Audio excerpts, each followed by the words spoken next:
السلام عليكم ورحمة الله وبركاته.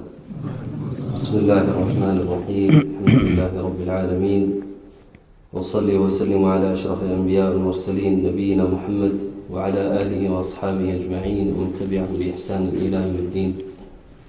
أما بعد، الله سبحانه وتعالى প্রশংসা যে আল্লাহ সুবহানাহু ওয়া তাআলা আমাদের এই মজলিসে বসার তৌফিক দিয়েছেন, বলুন আলহামদুলিল্লাহ। এবং আরও আল্লাহ সুবহানাহু ওয়া তাআলা প্রশংসা করব যে আমাদের প্রোগ্রাম করা বাংলা ভাষা অনেক ডিফিকাল্ট, এই দেশে করা, এভাবে ট্রাভেলিং করা এবং আসা, বাংলা প্রোগ্রাম করা একটু বেশি ডিফিকাল্ট। ইংলিশ স্পিকার্স অনেক আছে, কিন্তু বাংলা ভাষীদের জন্য অনেক ডিফিকাল্ট। সো আলহামদুলিল্লাহ যে আল্লাহ সুবহানাহু ওয়া তাআলা এটা আমাদের জন্য সহজ করে দিয়েছেন। এবং আমি আপনাদের শুকরিয়া আদায় করব কি আপনারা এসেছে দূর দূর থেকে এবং এই লেকচারে, এই মজলিসে বসার জন্য। আল্লাহ সুবহানাহু ওয়া তাআলা আপনাদের জন্য জাযা খাইর দান করেন এবং নেকি দান করেন। আজকে আমাদের মাঝে আমার আব্বা হাফিজাহুল্লাহ ফযিলাতুশ শেখ মুতিয়ার রহমান মাদানী আমাদের মাঝে আসেন এবং উনি কিছু আলোচনা করবেন। আল্লাহ সুবহানাহু ওয়া তাআলা যেন এই লেকচার, এই আলোচনা যেন তৌফিক দান করেন এবং বরকত দান করেন এবং আমরা যেন এই কথা শুনি এবং আমল করার তৌফিক দান করেন আল্লাহ সুবহানাহু ওয়া তাআলা। তো ইনশাআল্লাহ উনি স্টার্ট করবেন এবং লেকচার হবে ইনশাআল্লাহ তাআলা। তারপরে কিছু কোয়েশ্চেন আনসার থাকবে, আপনারা জিজ্ঞাসা করতে পারবেন লিখিত থাকলে, অথবা আপনারা যদি শেষে কেউ যদি কোয়েশ্চেন থাকে উনি বলতে পারেন ইনশাআল্লাহ তাআলা এবং আনসার হবে। জাযাকুমুল্লাহ খাইর। লিতাফাদ্দাল শেখ। আসসালামু আলাইকুম ওয়া রাহমাতুল্লাহি ওয়া বারাকাতুহু। ইন্নাল হামদালিল্লাহ নাহমাদুহু ওয়া নাস্তাঈনুহু ওয়া নাস্তাগফিরুহ ওয়া নাউযু বিল্লাহি মিন শুরুরি আনফুসিনা ওয়া মিন সাইয়্যাতি আমালিনা। মান ইয়াহদিহিল্লাহু ফালা মুদিল্লা লাহু ওয়া মান ইউদ্লিল ফালা হাদিয়া লাহু। ওয়া আশহাদু আল্লা ইলাহা ইল্লাল্লাহু ওয়াহদাহু লা শারীকা লাহু ওয়া আশহাদু আন্না মুহাম্মাদান আবদুহু ওয়া রাসূলুহু সাল্লাল্লাহু তাআলা আলাইহি ওয়া আলা আলিহি ওয়া সাহবিহি ওয়া সাল্লামা তাসলিমান কাসীরা। يا أيها الذين آمنوا اتقوا الله حق تقاته ولا تموتن إلا وأنتم مسلمون. يا أيها الناس اتقوا ربكم الذي خلقكم من نفس واحدة وخلق منها زوجها وبث منهما رجالا كثيرا ونساء واتقوا الله الذي تساءلون به والأرحام إن الله كان عليكم رقيبا. يا أيها الذين آمنوا اتقوا الله وقولوا قولا سديدا يصلح لكم أعمالكم ويغفر لكم ذنوبكم ومن يطع الله ورسوله فقد فاز فوزا عظيما. أما بعد، فإن خير الحديث كتاب الله وخير الهدي هدي محمد صلى الله عليه وسلم وشر الأمور محدثاتها وكل محدثة بدعة وكل بدعة ضلالة وكل ضلالة في النار. أعوذ بالله من الشيطان الرجيم. يا أيها الذين آمنوا اتقوا الله وكونوا مع الصادقين. সম্মানিত দিনী ভাতৃমণ্ডলী, মসজিদে তৌহিদ হাইডের বিভিন্ন স্তরের দায়িত্বশীল মুসল্লিগণ এবং বাইরে থেকে আগত সম্মানিত মেহমানগণ, আল্লাহ রাব্বুল আলামিনের শুকরিয়া আদায় করি প্রথমে যে আল্লাহ রাব্বুল আলামিন আবার তৃতীয়বারের মতো এই মসজিদে তৌহিদে আপনাদের সাথে দেখা সাক্ষাতের এবং তার সাথে কিছু দিনের কথা শোনার এবং শোনাবার উদ্দেশ্যে, যেটি দুনিয়ার মধ্যে সবচেয়ে ভালো কাজ। খায়রুকুম মান তাআল্লামাল কোরআন ওয়া আল্লামাহ। সবচেয়ে ভালো মানুষ ওরা যারা দিন সম্পর্কে, কোরআন সম্পর্কে, আর কোরআন হচ্ছে দিনের মৌলিক বিষয়, দিনের অসুল, মৌলিক নীতিমালা কোরআনে কারিমে নির্ধারণ করা হয়েছে, যার বিশদ বিবরণ রয়েছে রাসূলুল্লাহ সাল্লাল্লাহু আলাইহি ওয়াসাল্লামের সহিহ সুন্নাহ হাদিস। কোরআনে কারিমের শিক্ষা মানে সীমিত অর্থে কখনো বুঝবেন না যে কোরআনের আক্ষরিক জ্ঞান, এটা তো প্রাথমিক স্তর। কিন্তু কোরআনের শিক্ষার মূল উদ্দেশ্য হচ্ছে যে শিক্ষার মাধ্যমে আপনি কোরআন দিয়ে নিজের জীবনটিকে উজ্জ্বল করতে পারেন, আলোকিত করতে পারেন, কোরআনের জীবন গড়তে পারেন। আপনি কানা খলক রাসূলুল্লাহ আল কোরআন, রাসূলুল্লাহর চরিত্র ছিল কোরআন। কীভাবে আপনি জানবেন? তাহলে তো কোরআনে কারিমে কী আছে। তো সবচেয়ে ভালো মানুষ ওরা যারা কোরআন শিখে, মানে কোরআনের জ্ঞান অর্জন করে এবং তাআল্লাম মানে ইলম থেকে কোরআনের ইলম হাসিল করে, জ্ঞান চর্চা করে, শেখার মাধ্যমে তালিম তাআল্লুমের মাধ্যমে শিখায় অথবা শিখে। সে দলে সামিল হয়ে আজকে আপনাদের সাথে আল্লাহ রাব্বুল আলামিন তার সন্তুষ্টির জন্য বসার যে সুযোগ দিয়েছেন, বলুন আলহামদুলিল্লাহ। যারা যত দূর থেকে যত কষ্ট করে এসেছেন এবং যত বেশি এতে অংশ নিয়েছেন, সময়ের দিক থেকে, শ্রমের দিক থেকে, পরামর্শের দিক থেকে, তারপরে এইসব আয়োজনের দিক থেকে, আর্থিক দিক থেকে, তাদেরকে সেই অনুযায়ী এবং তার ওপর সবচেয়ে বড় গুরুত্বপূর্ণ জিনিস হচ্ছে অন্তরের বিষয়টা, অন্তর আমল, এখলাসের ভিত্তিতে আল্লাহ রাব্বুল আলামিন যেন আমাদেরকে উত্তম বদলা দান করেন, বলুন আমিন। আল্লাহ আপনাদের এই নেক আমলকে কবুল করুন, এই সফরকে, এই আশাকে, যেটি জান্নাতের পথ, রাসূলুল্লাহ বলেছে সাহারাল্লাহু লাহু তারিকান ইলাল জান্নাহ, জান্নাতের রাস্তা দিন শিখা এবং শেখানো। আল্লাহ জান্নাত যাওয়া সহজ করে দেয় যেন আপনাদের জন্য, আমাদের জন্য। আল্লাহর শুকরিয়া আদায়ের পরে শুকরিয়া আদায় করি ওই সমস্ত ভাইদের যাদের সার্বিক প্রচেষ্টায় আমরা এখানে জমিয়ত হতে পেরেছি এবং দু চারটি কথা শোনার এবং শোনাবার সুযোগ পেয়েছি। যারা অংশ নিয়েছেন তারাও যে গুরুত্বপূর্ণ একটি সহযোগিতা করেছেন। যদিও আপনি আপনার ফরজ আদায় করছেন, দ্বীনের জ্ঞান অর্জন করা ফরজ, সেটি ফরজে আইন হোক অথবা ফরজে কিফায়া হোক, মনে রাখবেন ফরজে কিফায়ার স্তর মানে কিছু মানুষের উপর ফরজ, বাকি সমস্ত লোকের জন্য কিন্তু কাজটি সুন্নত মুস্তাহাব। মানে এই নয় যে কয়জন আদায় করলেন ফরজ আদায়, বাকি লোকের জন্য কোনো গুরুত্ব রাখেন, এমন কথা নেই। কিন্তু বিষয়টি ভালো বুঝবেন। জানাজার সলাত কি হুকুম আপনারা জানেন, ফরজে কিফায়া, কিছু মানুষ গেলে ফরজ আদায় হয়ে গেল, না হলে সবাই গুনাহগার।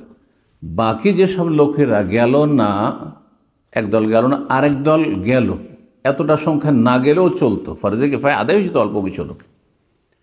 কিন্তু বাকি ধরেন গ্রামের সবাই গেল অথবা মেজরিটি গেল, তো সবাই তো আর ফরজ আদায় করেনি, তাহলে বাকি সমস্ত মানুষের জন্য সেটি একটি গুরুত্বপূর্ণ সুন্নাত জানাজায় শরীক হওয়া। ঠিক তেমনি দিনের আপনার মোটামুটি জ্ঞান আছে, দিন পালনের জন্য আকীদা, ইবাদত, আখলাক, হালাল হারাম মোটামুটি জ্ঞান আছে, তারপরেও আপনি দিন শিখছেন,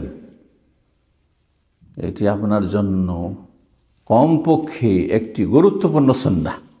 যেই সুন্নতের লাভ হচ্ছে মানে সীমাহীন, সীমিত না। আপনার ইবাদত বন্দেগীর লাভ হচ্ছে সীমিত। আপনি যদি তাহাজ্জুদ পড়েন, আপনার তাহাজ্জুদ দিয়ে আমারও ফায়দা নেই, বাকি ভাইদেরও ফায়দা নেই, আপনার স্ত্রীরও ফায়দা নেই, আপনার ছেলে মেয়েদেরও ফায়দা নেই। আপনার শুধু ফায়দা যে আপনি নেকি পাচ্ছেন আপনার তাহাজ্জুদ পড়েন। কিন্তু আপনি যদি ইলম শিখেন, সেটা ফরজে কিফায়ার স্তরে হয়, সুন্নতের স্তরে হয়, নফলের স্তরে হয়, তবুও তার নাফা হচ্ছে মুতাআদ্দি, মানে অন্যরা আনলিমিটেড, সীমাহীনভাবে যতটা বেশি তাদের কাছে পৌঁছাতে পারবেন কথাগুলি, তত বেশি আপনিও লাভবান, একটা ভাগ নেকি পাবেন, আর তার সাথে ওরাও লাভবান যারা আপনার এলেম থেকে আও ইলমিন ইউনতাফা বিহি, সেই এলেম দিয়ে মানুষ লাভবান হচ্ছে, উপকৃত হচ্ছে। এটা মানুষের ইন্তেকালের পরেও কিন্তু থেকে যাবে, দুনিয়া থেকে চলে যাবেন, কিন্তু আপনার জ্ঞান দিয়ে, যে দিনের জ্ঞান, সেটা দিয়ে বেশ কিছু লোকের আপনার আমার ইন্তেকালের পরে তারা লাভবান হচ্ছে। দুনিয়া থেকে চলে যাওয়ার পরে সেই হাদিসটি সহিহ মুসলিমের 3টি আমলের একটি হচ্ছে আও ইলমিন ইউনতাফা বিহি। সেটা সীমিত আকারে হইতে পারে, নয় যে যা আলেম, ঠিক আছে, যিনি আলেম, যিনি দায়ী, যিনি খুব বেশি পরিমাণে কাজ করে, যে যত বেশি করেছে তত বেশি সে লাভবান হয়েছে ইন্তেকালের পরে বা হচ্ছে। কিন্তু আপনি সীমিত আকারে আপনার এলম দিয়ে আপনি 2-4-10 জনকে কু আনফুস ওয়া আহলিকুম শুধু করেছেন, আপনি আপনাকে আপনার ছেলে মেয়েদেরকে যে জাহান্নাম থেকে রক্ষা করেছেন, আপনার ইন্তেকালের পরে এর একটা বেনিফিট আপনার কাছে যেতে থাকবে, লাভ যেতে থাকবে। এই জ্ঞান চর্চার জন্য আল্লাহ রাব্বুল আলামিন যে এই ব্যবস্থাগুলি করেছেন, এই জন্য সকল স্তরের ভাইদের জন্য, এই মসজিদের সাথে যারা সম্পৃক্ত তাদের শুকরিয়া আদায় করি, এবং যেসব ভাইরা এসেছেন এখানে, বোনেরা এসেছেন, সকলে শুকরিয়া আদায় করি। জাযাকুমুল্লাহু খাইরান, আল্লাহ আপনাদের ভালো করুন। নবী করিম সাল্লাল্লাহু আলাইহি সাল্লামের এটি দোয়া, যথেষ্ট দোয়া, যে দোয়াটি হালকা মনে করবেন না। মানসুন আলাইহি মারুফুন, কেউ যদি কোনো ভালো কাজ করে যাতে আপনার উপকার হইল, আপনার দিনের উপকার হইল, ফাকাল আলী ফাইলিহি জাযাকাল্লাহু খাইর, যে উপকার করলো, কাজে আসলো আপনার, তাকে যদি উদ্দেশ্য করে একটা নেক দোয়া দেন, আল্লাহ আপনার ভালো করুন, আল্লাহ আপনাকে ভালো প্রতিদান দিক। ফাকাদ আবলাগা ফিসানা, যথেষ্ট আপনি করলেন। এই দোয়া তো সবই পেয়ে গেল। খায়রান নাকিরা, যে কোনো ভালো, দুনিয়ার ভালো, পারিবারিক ভালো, মানসিক শারীরিক সব দিক থেকে ভালো, আল্লাহ যেন আপনাদের জাযায়ে খায়র দান করে। আমরা বলছি জাযাকুমুল্লাহু খায়রান। আলোচনার বিষয়বস্তু নিশ্চয় শুনেছেন, গুরুত্বপূর্ণ বিষয়বস্তু, তবে যত সংক্ষেপে হয় আমি এ সম্পর্কে মৌলিক কথাগুলি বলার চেষ্টা করব। আল্লাহ যেন তৌফিক দান করেন। আমার আলোচনার নিয়ম নীতিমালা মোতাবেক কোরআনে কারিমে যদি আয়াত পাই তাহলে সেটা দিয়ে শুরু করি, তাই শুরু করি। সূরা বারাত, সূরা তওবা, আয়াত নম্বর 119 আল্লাহ রাব্বুল ইরশাদ করেছেন, ইয়া আইয়ুহাল্লাযীনা আমানুত্তাকুল্লাহ ওয়া কুনু মা'আস সাদিকিন। হে ঈমানদারগণ, হে মুমিন মুসলিম, ইত্তাকুল্লাহ, তোমরা আল্লাহকে ভয় করো। তাকওয়া, আল্লাহ ভীরুতা, আল্লাহর ভয়ে ভালো কথা কাজ এবং আল্লাহর ভয়ে ভালো কথা কাজে লেগে থাকা, আর আল্লাহর ভয়ে মন্দ কথা কাজ থেকে বেঁচে থাকা, সংক্ষেপে তাকওয়া। ভালো কাজ করছেন আপনি যেখানে থাকুন না কেন, ভালো কথা বলছেন, দুনিয়ার কোনো স্বার্থে নয়, আল্লাহর ভয়। মন্দ কথা কাজ থেকে বেঁচে থাকছেন, নির্জনেও বেঁচে থাকছেন, কেউ জানবে না আল্লাহ ছাড়া, সেখানে আপনি পাপ থেকে, পাপের কথা, পাপের কাছে বেঁচে থাকছেন। এই গুণ, এই বৈশিষ্ট্য যদি আপনার মধ্যে থাকে তাহলে আপনার মধ্যে তাকওয়া আল্লাহ আছে।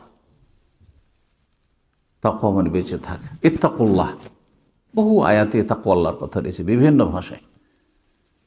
এখানেও আল্লাহ শুরু করেছে ইত্তাকুল্লাহ, কারণ এটি হচ্ছে মূল বিষয় মানুষের জীবনের সংশোধনের জন্য, ইসলাহের জন্য, বাঁকাকে সোজা করার জন্য। আপনার মধ্যে যতই বক্রতা থাক, যদি আল্লাহর ভয় চলে আসে, নিজে থেকে সোজা হয়ে যাবেন, নিজে থেকে সোজা হয়ে যাবেন, কাকেও বলার পর প্রয়োজন হবে। কেউ আপনাকে সজাগ করবে, আপনি সজাগ হয়ে যাবেন, আপনি অন্যকে সজাগ করবেন। ইত্তাকুল্লাহ, আল্লাহকে ভয় করুন। ওয়া কুনু মা'আস সাদিকিন, আজকের বিষয়বস্তু এখান থেকে শুরু হবে। আর তোমরা হয়ে যাও, তোমরা থাকো সত্যবাদীদের সাথে। হয়ে যাও সত্যবাদীর সাথে, অথবা থাকো সবসময় সত্যবাদীদের সাথে। তাহলে আল্লাহ রাব্বুল আলামিনের আসমানি সিলেবাস হচ্ছে যে আমরা যাতে করি যারা সত্যবাদী তাদের সাথে থাকি। এই কথাটিকে আমরা যেমন বোঝার শক্তি তেমনভাবে বুঝি। অধিকাংশ মানুষের বোধ শক্তি সীমিত, যার ফলে মনে করি সত্যবাদী মানে যারা সত্য কথা বলে, হ্যাঁ, সৎ আচরণ করে, সততা অবলম্বন করে, তাদের সাথে আপনি থাকেন না, তাদের সাথে উঠা বসা করেন, তাদের সাথে আত্মীয়তা করেন, তাদের সাথে আপনার রিলেশন থাকবে, তাদের সাথে আমরা যোগাযোগ থাকবে। কোনো মাস দেখে না, এটা একেবারে সীমিত একটা দিক হইল। কোনো মাস সাদেকিন, সত্যবাদীদের সাথে থাকুন। সত্যবাদী কারা তাহলে আপনার বুঝতে হবে। তারপরে এই সত্যতা শুধু মানুষের সাথে না, আগে মানুষের রবের সাথে। আপনার সততা, আপনার সাদাকত আগে মানুষের সাথে না রব্বুন নাসের সাথে, মানুষের মালিকের সাথে, আল্লাহর সাথে। আপনার সততা আগে আমার সাথে, আপনার সাথে, আপনার স্ত্রী, আপনার ছেলে মেয়ে, আপনার ভাই বোন, আত্মীয় স্বজন, আপনার প্রতিবেশী, হ্যাঁ, আপনার আশেপাশে যারা বসবাস করে তাদের সাথে, নাকি রাসূলুল্লাহর সাথে? চিন্তা করুন, আপনি বিষয়টা নিয়ে চিন্তা করুন। যে সত্যবাদীদের সাথে থাকো, উত্তর কি হবে? আগে আমার সাথে সততা হবে না আগে রাসূলুল্লাহর সাথে? চিন্তা করুন, রাসূলুল্লাহর সাথে, আগে আল্লাহর সাথে। সর্বপ্রথম সততা হবে কার সাথে? আল্লাহর সাথে। সর্বপ্রথম সততা হবে, তারপরে রাসূলুল্লাহর সাথে, তারপরে সবচেয়ে শ্রেষ্ঠ উম্মতের শ্রেষ্ঠ সঙ্গী যারা, তাদের উপর কারো মর্যাদা আল্লাহ দেননি। তারা হচ্ছেন সাহাবায়ে কেরাম রিজওয়ানুল্লাহি তাআলা আজমাইন। কোন মা সাদিকিন, যদি সত্যবাদী উম্মতকে সত্যবাদীতে ভাগ করা হয় বা লাইন লাগানো হয়, সত্যবাদীদের যারা সততা অবলম্বন করেছে তাদেরকে আপনি লাইন লাগাতে, সিরিয়াল লাগাতে শুরু করলেন, তাহলে আগে কি আমাদের সিরিয়াল আসবে? হ্যাঁ, আমাদের 50-100 বছর, 200 বছর, 400 বছর, 500 বছর আগে তাদের সিরিয়াল আসবে, না আগে রাসূলুল্লাহর সিরিয়াল আসবে? আগে সাহাবায়ে কেরামদের সিরিয়াল আসবে, তারপরে তাবেঈনদের সিরিয়াল আসবে, লাইন আসবে, তারপর তাবা তাবেঈনের লাইন আসবে, তারপর আইম্মায়ে কেরাম, মুহাদ্দিসিন, ফুকাহায়ে কেরামদের সিরিয়াল আসবে, তারপরে ধারাবাহিকভাবে আসে, তাই না? সেখানেও কিন্তু তাবেঈনদের যুগে যারা তাদের ক্ষেত্রে আল্লাহ শর্ত ওয়াত্তাবিউনা লাহুম বিইহসান। আবার তাবেঈনদের জামানার এমন লোক হইতে হবে যারা নিষ্ঠার সাথে সাহাবায়ে কেরামদের অনুসারী ছিল। সূরা তাওবার আয়াত নম্বর 100 আপনি দেখেন, ওয়াস-সাবিকুনাল আউওয়ালুনা মিনাল মুহাজিরিন ওয়াল আনসার, মুহাজির আনসারদের কথা আল্লাহ বলছেন, সাহাবায়ে কেরাম ওয়াল্লাযীনা ইত্তাবাউহুম। দেখেন, মুহাজিরিন আনসারদের ক্ষেত্রে ইহসানের শর্ত লাগালেন না, কারণ আল্লাহ রাব্বুল তাদেরকে একবারে অবসর ফ্রি করে দিয়েছেন ইহসান থেকে, যে তোমরা ইহসানের স্তরে পৌঁছে গেছো, সুতরাং তোমাদের ক্ষেত্রে কন্ডিশন, শর্ত লাগাবার কোনো দরকার নেই, কোনো শর্ত লাগাবার দরকার নেই। কিন্তু তোমাদের পরে সাহাবায়ে কেরামদের যারা রাসূলুল্লাহ সাল্লাল্লাহু আলাইহি ওয়াসাল্লামকে সরাসরি দেখেছেন, তারা সবাই হচ্ছেন ইহসানের বৈশিষ্ট্যের অধিকারী, ইহসানের গুণের অধিকারী। তারা সবাই ছিলেন নিষ্ঠাবান, তারাই ছিলেন সদাচরণকারী আল্লাহর সাথে, আল্লাহ রসুলের সাথে, আল্লাহর দ্বীনের সাথে। তাদের মধ্যে ইসলাম, ঈমান এবং ইহসানের স্তর ছিল সবার মধ্যে। কিন্তু তারপরে যারা এসেছেন সবার মধ্যে এই বৈশিষ্ট্য নেই, সেজন্য আল্লাহ শর্ত লাগাচ্ছেন ওয়াত্তাবিউনা লাহুম বিইহসান। যারা সাহাবায়ে কেরামদের, মুহাজিরিন আনসারদের অনুসরণ করেছেন ইখলাসের সাথে, নিষ্ঠার সাথে, সদাচরণের সাথে, এই শর্ত যেমন তাবেঈনদের জামানার মানুষের জন্য, তাবা তাবেঈনের জন্য, তারপরের যুগের জন্য, আজকের জন্য। এই জন্য আপনারা জানেন যে সকল মুমিন মুসলিম মুহসিন নয়, ইহসানের স্তর উপরে। দিনের যে 3টি স্তর রয়েছে, আকীদার বিষয় এখানে বলিনি, ইসলাম, তারপরে ঈমান, আর তারপরে ইহসান। জিবরাইল আলাইহিস সালাম যে প্রশ্নগুলি করেছিলেন তার প্রথম 3টি প্রশ্ন দেখেন, ইহসান। নিষ্ঠার সাথে যারা অনুসারী হয়েছে, আল্লাহ রাব্বুল আলামিন যেন আমাদের সকলকে ইহসানের সাথে, নিষ্ঠার সাথে, খুলুসিয়াতের সাথে, আন্তরিকতার সাথে মুহাজিরিন, আনসার, সাহাবায়ে কেরাম রাদিয়াল্লাহু তাআলা আনহুম আজমাইনদের অনুসরণে তৌফিক দান করেন। জি, আল্লাহ রাব্বুল আলামিন কি বলছেন? আয়াতে কি বললাম? কোন মা সাদিক, সত্যবাদীদের সাথে হয়ে যা। তাহলে সত্যবাদীদের সাথে থাকতে হবে। সত্যবাদীদের বললাম 1 নম্বর রাসূলুল্লাহ সাল্লাল্লাহু আলাইহি ওয়াসাল্লাম, আর তারপরে মুহাজিরিন আনসার, তাদের সাথে থাকতে হবে। তাদের সাথে থাকতে হবে, এখন আমি একটু ভেঙে বলি, তাদের সাথে আখলাক চরিত্রে থাকতে হবে শুধু, না তার আগে ইবাদত বন্দেগী থাকতে হবে? তার আগে দ্বীনের যে মৌলিক বিশ্বাস, আকায়েদ, আকীদার বিষয়গুলি, যেগুলি ঈমানিয়াত, যেগুলি বিশ্বাসের বিষয়, যেগুলি ইসলামের ফাউন্ডেশন, ভিত্তি, সেগুলোতে থাকতে হবে। এই বিষয়গুলি আপনি চিন্তা করে দেখেন। একজন মানুষ ধরেন আখলাক চরিত্র, নৈতিকতাতে, সাহাবায়ে কেরামদের চরিত্র কিছু তাদের মধ্যে আছে, সততা আছে, আমানত আছে, পরোপকারী হওয়া, হিতাকাঙ্ক্ষী হওয়া, দান সাদকা করা, আর মানুষকে সময় দেওয়া, ভালো কাজ করা, জনকল্যাণমূলক কাজ করা, এগুলো আছে, কিন্তু তার ইবাদত বন্দেগী নেই। রবের সাথে তার সম্পর্ক সেখানে বিচ্ছিন্ন। যার ফরজ ওয়াজিব ইবাদত বন্দেগী, রবের সাথে সম্পর্ক ছিন্ন হয়ে যাচ্ছে। তার চাইতে গুরুত্বপূর্ণ যদি আকীদার ক্ষেত্রে বিভ্রান্তি থাকে, গোমরাহি থাকে, তাহলে আপনি কি করে তাদের সাথে হলেন? আপনি বিষয়টি চিন্তা করুন। আরেকটি বিষয় চিন্তা করুন, এই আয়াত থেকে আজকের বিষয়টি আমি স্পষ্ট করতে চাইছি। সেটা হচ্ছে যে যদি আপনি আকীদার বিষয়ে, সাহাবায়ে আকীদার যে বিষয়গুলি, আকীদার বিষয়গুলি হোক, আর ইবাদত বন্দেগীর বিষয় হোক, আর আখলাক হোক, সবগুলির উৎস হচ্ছে কোরআন এবং সুন্নাহ। কোরআন সুন্নাতে নিতে হবে। কোরআন সুন্নাহ ছাড়া হক কোথাও আছে নাকি? আল্লাহ রাব্বুল আলামিন কোরআনকে হক বলেছেন না? ওয়াবিল হাক্কি আনজালনাহু ওয়াবিল হাক্কি নাযাল ওয়াকুল জাআল হাক্কু ওয়া যাহাকাল বাতিল। হ্যাঁ, আল্লাহ হচ্ছেন হক, আল্লাহর দিন হচ্ছে হক, আল্লাহ রসুল হচ্ছেন হক। ইন্নাকা আল্লাহ রাসূলুল্লাহ হাক্কান। পাথরে গাছেও সাক্ষী দিত হক। তো আল্লাহর দিন হচ্ছে হক। এখন আল্লাহ রাব্বুল আলামিনের দিনের ক্ষেত্রে মৌলিক বিষয় বললাম যে আকীদার বিষয়, তাহলে আকীদার বিষয়ে আপনাকে সাহাবায়ে কেরামদের আদর্শের অনুসারী হতে হবে। ইবাদত বন্দেগীতে সাহাবায়ে কেরামদের অনুসারী হতে হবে, যারা হচ্ছেন সালাফদের প্রথম সারিতে রাসূলুল্লাহ সাল্লাল্লাহু আলাইহি ওয়াসাল্লাম পড়ে। আর আখলাক চরিত্র থাকতে হবে। এই বিষয়টি বুঝে নেওয়ার পরে এখন আসল বিষয় আবার স্মরণ করিয়ে দিচ্ছি।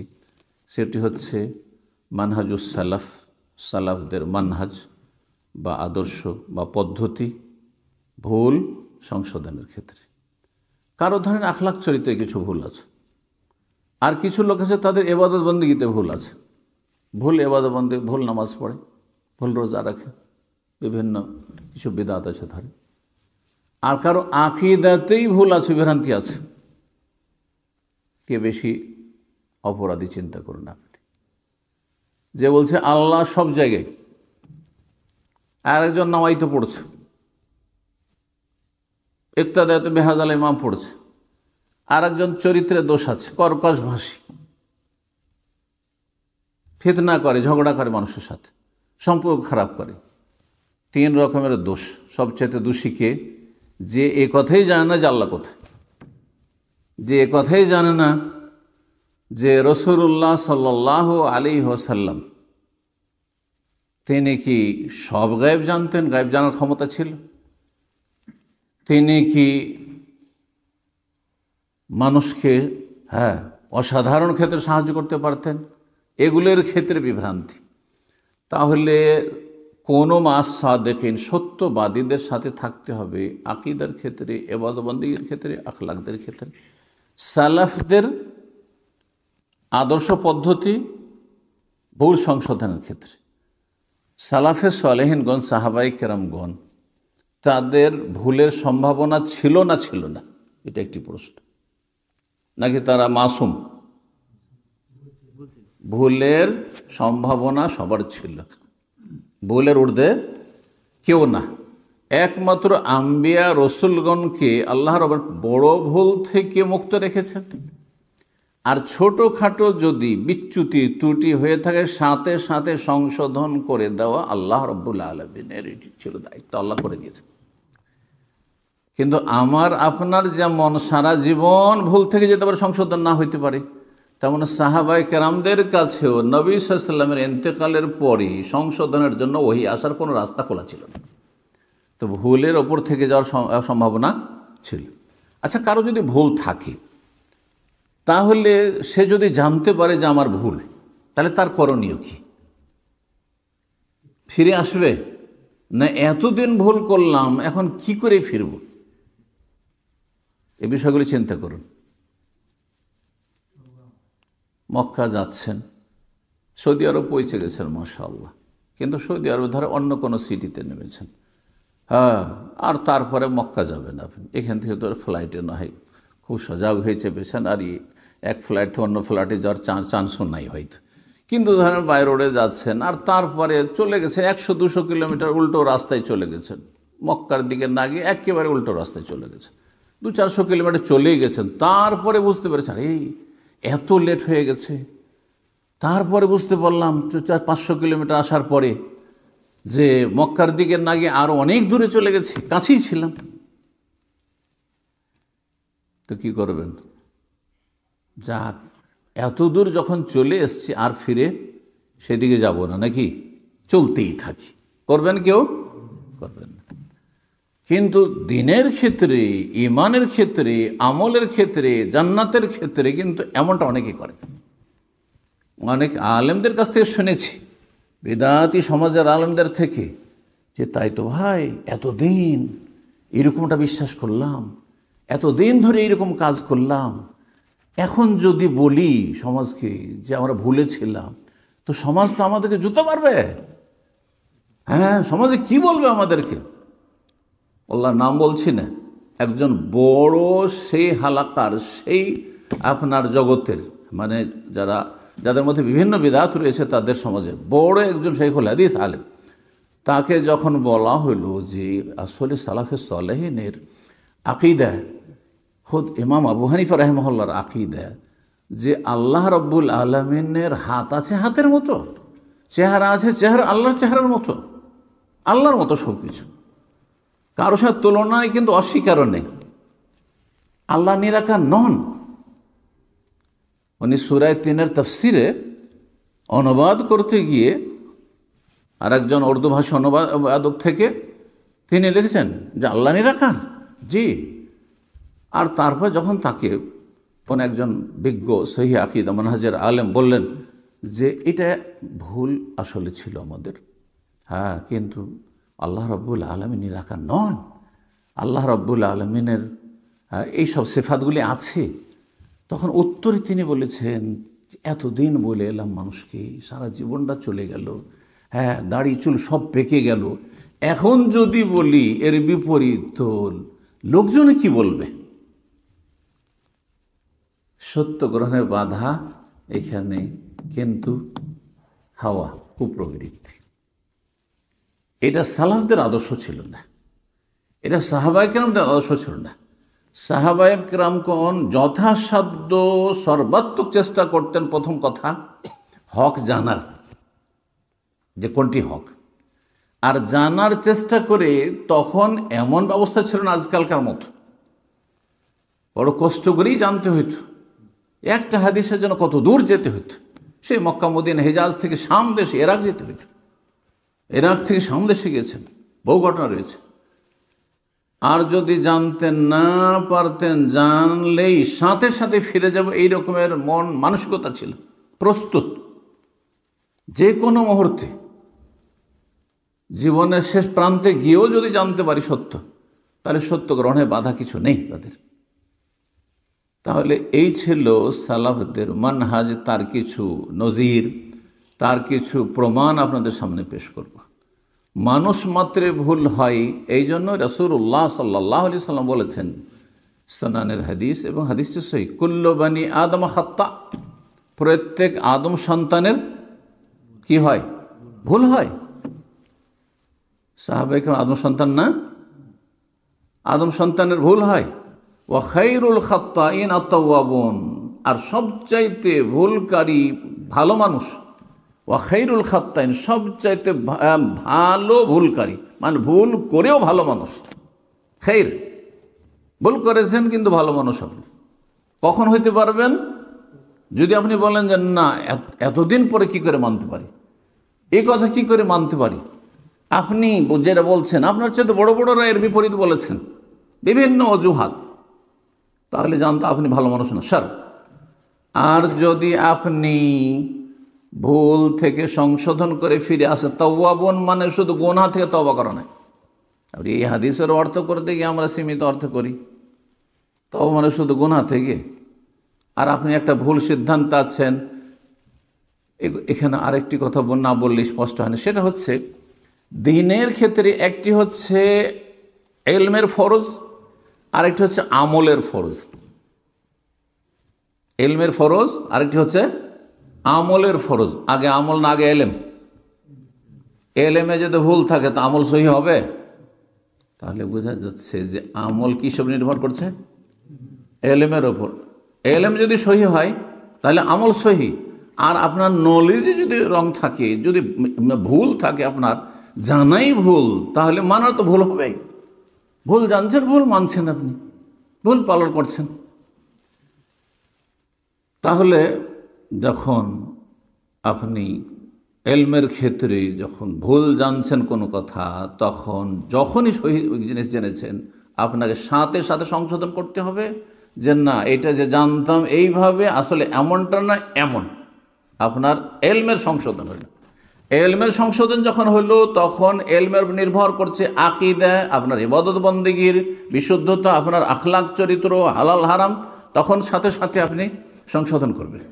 আমাদের বাঙালি সমাজে অনেকেই বন্ধকের জমি রেখে আপনার সেখান থেকে ফসল খাওয়াকে মনে করে হালাল, কারণ বাপ দাদা 14 পুরুষ খেয়ে এসছে, তাদের অজ্ঞতা ছিল।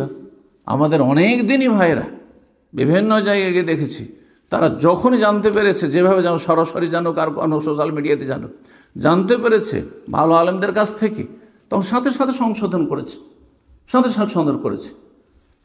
তো এটি হচ্ছে সালাফদের আদর্শ, যে খায়রুল খাত্তাইন আত-তাওয়াবুন, সবচাইতে ভালো ভুলকারী হচ্ছে যারা ফিরে চলে আসে। এলেমে ভুল ছিল, সংশোধন করলেন। আমলে ভুল ছিল, সংশোধন করলেন। আকীদায় ভুল ছিল, সংশোধন করলেন। আখলাক চরিত্রে ভুল ছিল, সংশোধন করলেন। রুজিতে ভুল ছিল, যেটাকে আপনি হালাল মনে করছিলেন, এই কাজটি হালাল নয়, সুতরাং সেটা থেকে ফিরে আসলেন। একটি হাদিস আরও শোনাই, সহিহ বুখারী মুসলিম হাদিসটা রয়েছে। রাসূলুল্লাহ সাল্লাল্লাহু আলাইহি ওয়াসাল্লাম বলেছেন বিচারক সম্পর্কে, কিন্তু বিচারক মানে শুধু রাষ্ট্রীয় বিচার করছে, সামাজিক বিচার করছে, সেই বিচার এরকম নয়। আপনি দুইজনের মাঝে কোনো একটা ফায়সালা শোনাচ্ছেন, সেটা আপনার বিচার। শুধু বিচার নয়, একটা ফায়সালা মানে ফতোয়া শোনাচ্ছেন, সেটা আপনার বিচার। আপনি একটি মাসলার ক্ষেত্রে নিজে আমল করবেন এবং নিজের ছেলে মেয়েকে ওইভাবে আমল করতে বলবেন, এটিও আপনার হুকুম। হাদিসে শব্দটি রয়েছে ইজা হাকামাল হাকিম বা এজাজ তাহাদাল হাকিম, যখন কোন ফয়সালাকারী, হাকিম হুকুম লাগানেওয়ালা, বিচারক বলেন তার অর্থ, অথবা ফয়সালাকারী বলেন আপনি, কোনো সিদ্ধান্তদাতা, যখন কোনো হুকুম জারি করলো, মেহনত করলো, চেষ্টা করলো, ফাসাওয়াত, আর তারপরে সঠিক কথা বলতে পারলো, ফতোয়া দিলেন সঠিক, আমল করলেন সঠিক, ছেলে মেয়েকে তালিম দিলেন সঠিক, ফালাহু আজরান, তাহলে কি পাবেন? 2 নেকি, দ্বিগুণ নেকি, ডবল নেকি পাবেন। একটি হচ্ছে সহি আমলের, আরেকটি হচ্ছে আপনার আজরুল ইজতিহাদ, মেহনত করলেন, চেষ্টা যে করেছেন আপনি, চেষ্টায় ত্রুটি ছিল না আপনার। ওয়াইদা হাকামা, আর যদি এমন বিচার ফায়সালা করে, এমন ফতোয়া দেয়, এমন মাসলা বলে, এমনভাবে আমল করে, ফাজতাহাদা, চেষ্টা করলো, সুম্মা আখতা, কিন্তু ভুল আমল করলো, চেষ্টা করে ভুল আমল করলেন। যেমন অনেকেই রুকু থেকে উঠে হাত বুকে বাঁধছেন, আবার অনেকে হাতে বুকে বাঁধছেন না, তাই না? আপনি এমন একটা স্তরে পৌঁছেছেন, কোরআন হাদিস স্টাডি করার মতো মোটামুটি তুলনামূলক আপনার স্টাডি করার মতো ক্ষমতা আছে, করলেন।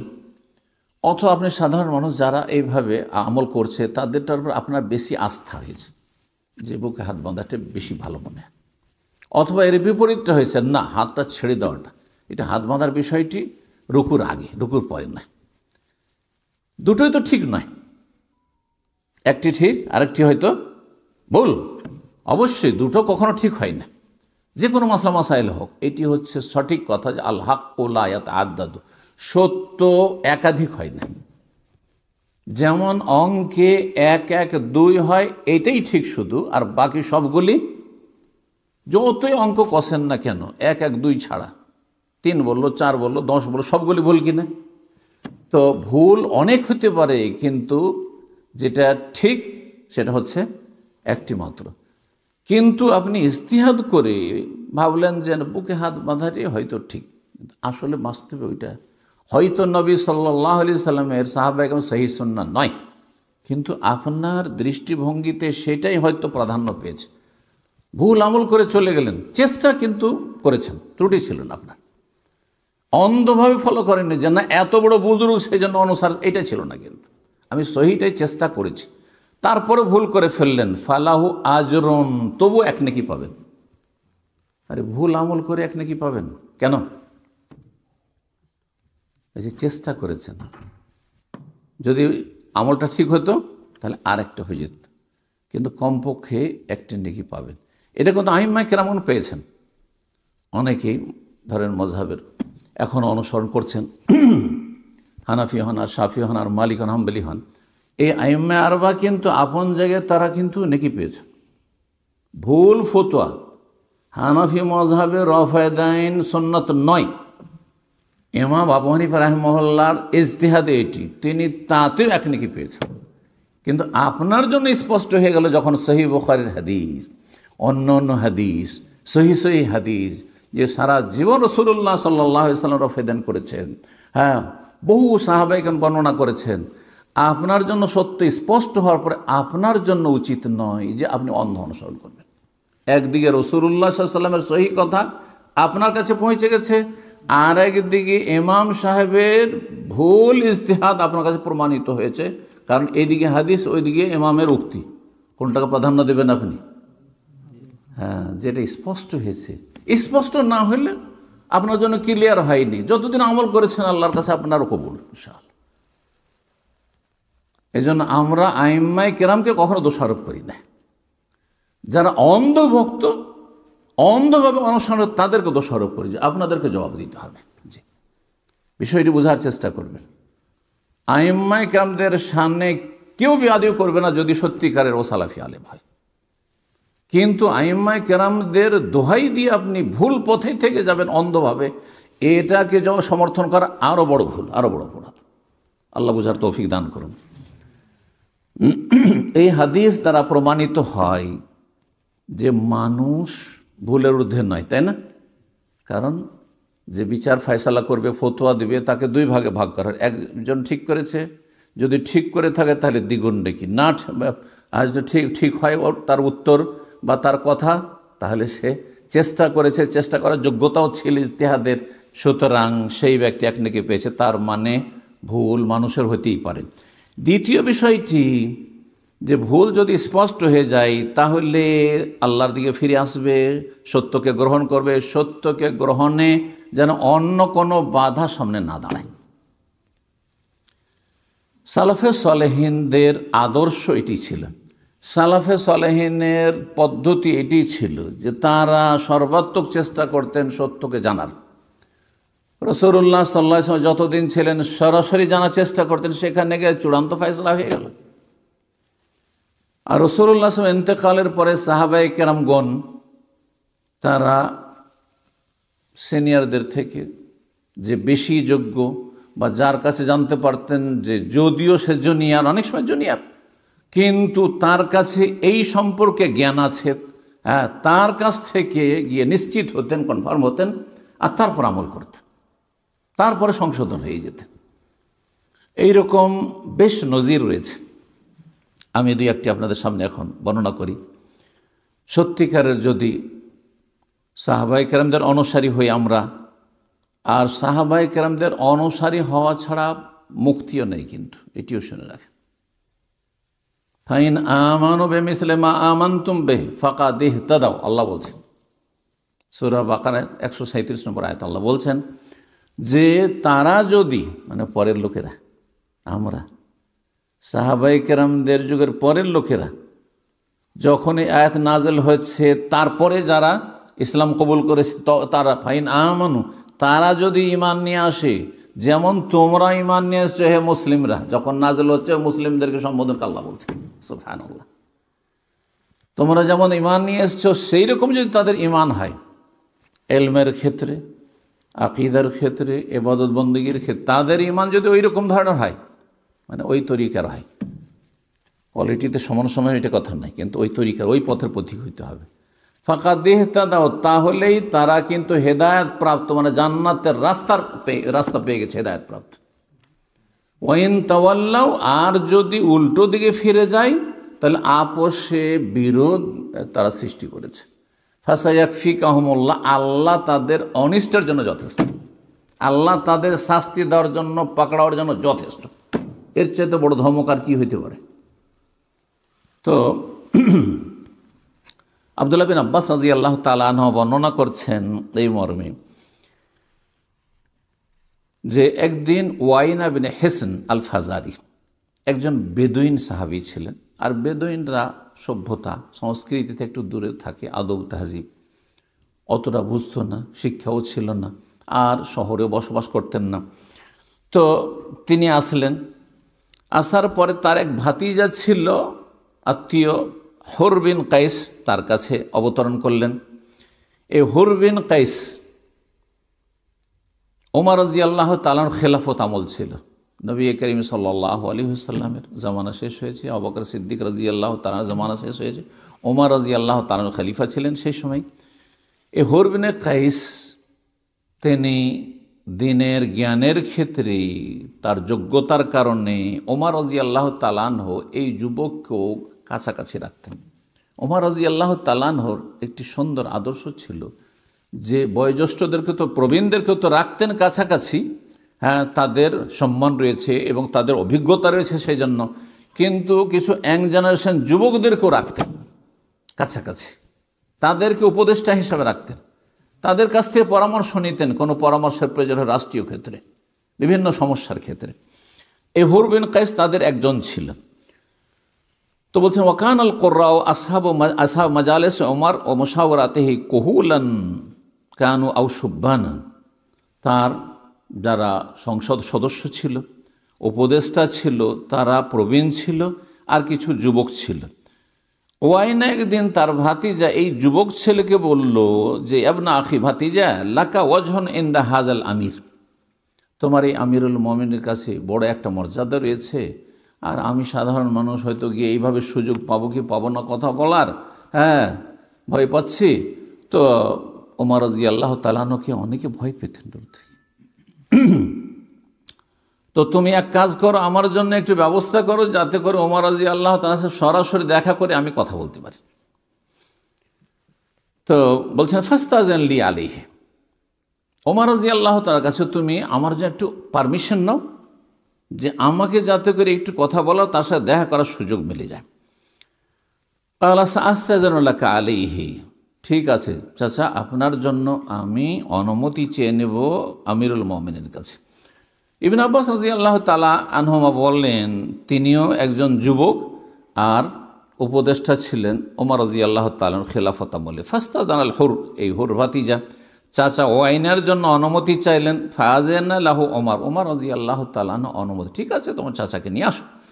ফালাম্মা দাখালা আলাইহি, তার সামনে গিয়ে প্রবেশ করে বলল হি ইবনুল খাত্তাব, যেমন বেদুইনরা হয় যাযাবররা, এই ইবনুল খাত্তাব, খাত্তাবের সন্তান। ফাওয়াল্লাহি, আল্লাহর কসম করে বলছি, মা তুতিনাল জাযালা ওয়ালা তাহকুম বাইনানা বিল আদল, আপনি আমাদেরকে গনিমত বাইতুল মাল থেকে দিচ্ছেন তো সামান্য ফকিরের ভিক্ষা দিচ্ছেন, বেশি কিছু দিচ্ছেন না, হ্যাঁ, আর আপনি যখন কোন বিচার ফয়সালা করছেন তো আপনি ইনসাফ করছেন না, সুবিচার করছেন।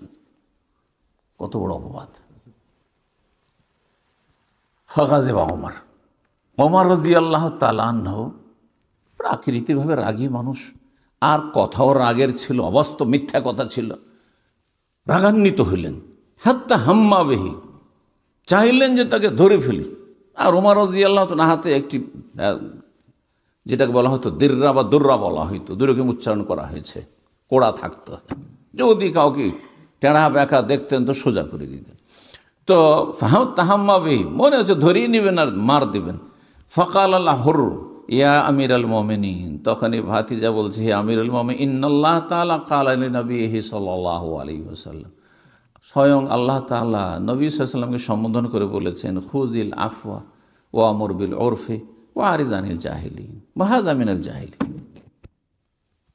আল্লাহ বলছেন তিনটি হেদায়াতনামা, দিক নির্দেশনা, খুযিল আফওয়া, হে নবী তুমি ক্ষমাকে সবসময় ধরে রাখো, ক্ষমাকে হাতছাড়া করিও না, মানে মানুষকে ক্ষমা করতেই থাকো, যতই ভুল করুক খুযিল আফওয়া, মাফ করো।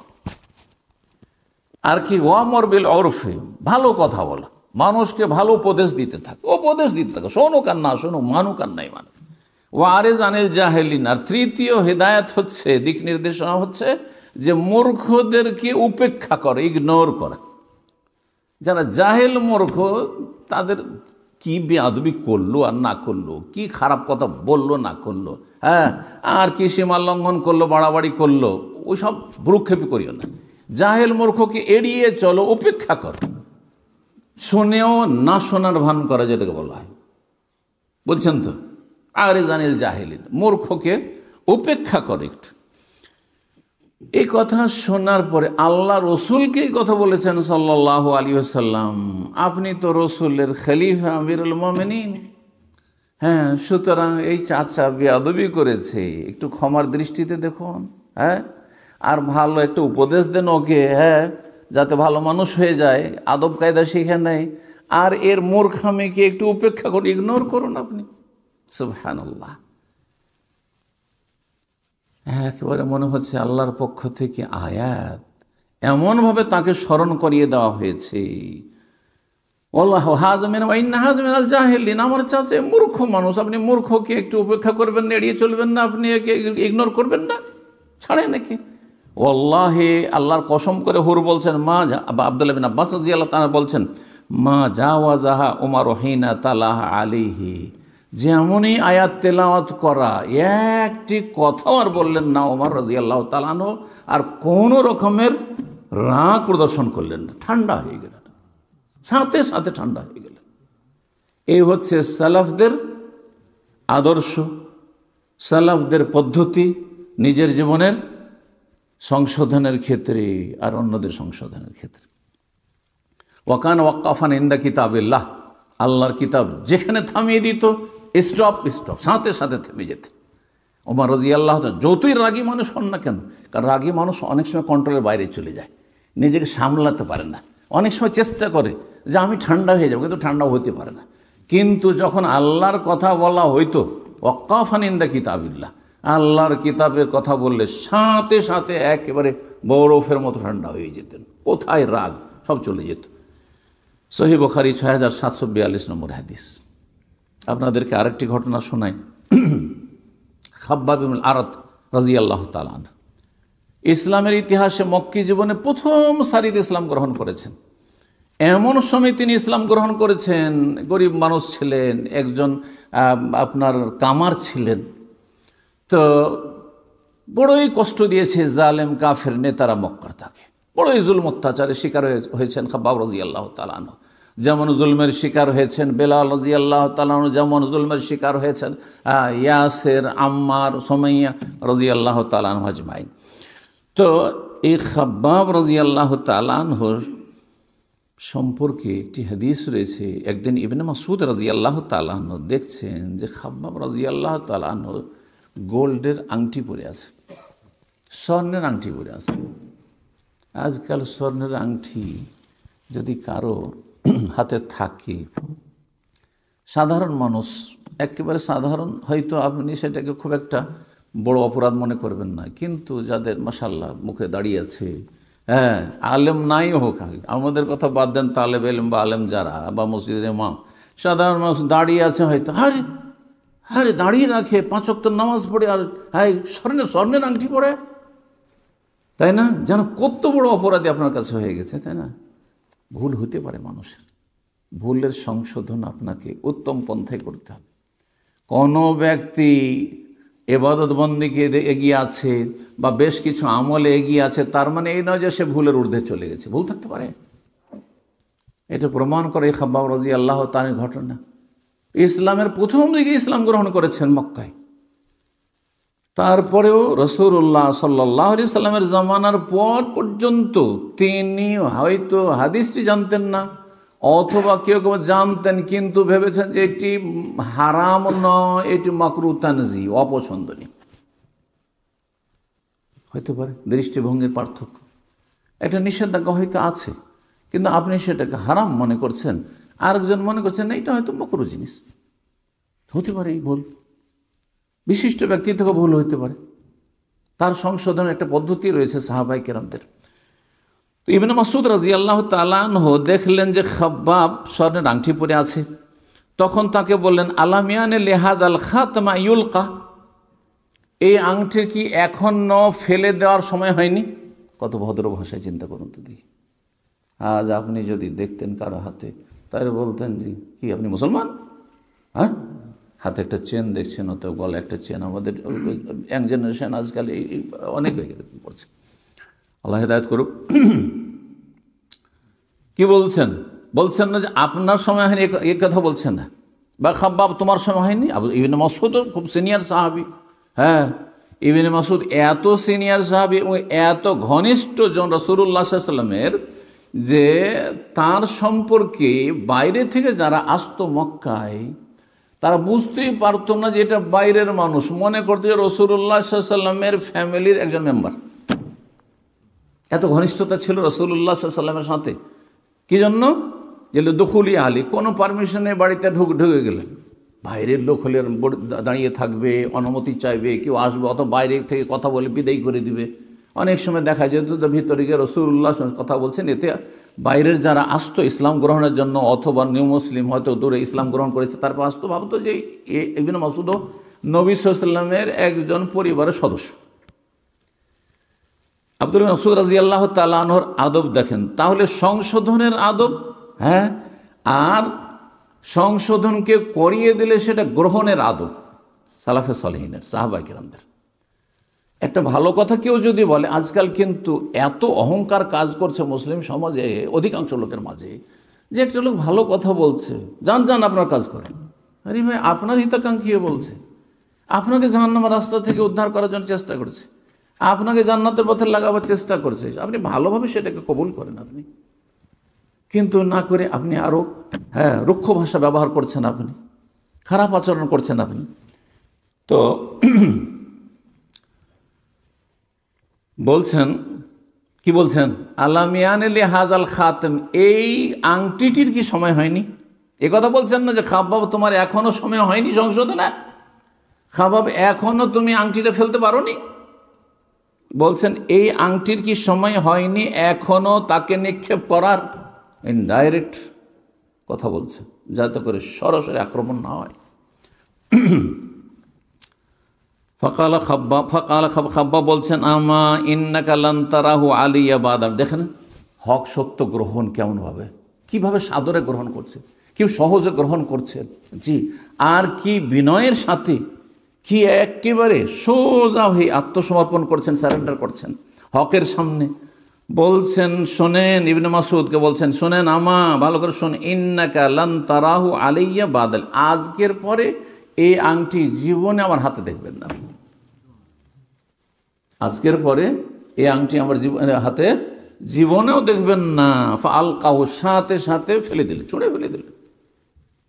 বিক্রি করলেন, কথা বলা হয়নি, হ্যাঁ, নিয়ে গিয়ে মহিলাদের দিয়ে দিলেন, কথা বলা হয়নি। সুবহানাল্লাহ, এটা ঈমান। যখন হারাম জিনিস, আমি তো ভাবতাম যে এটা মাকরুহ জিনিস, মাকরুহ তানজি, কিন্তু এটা হারাম, তখন সাথে সাথে ফেলে দিলেন। জি, ফাআলকাহু, সহিহ বুখারী 4040 নম্বর হাদিস।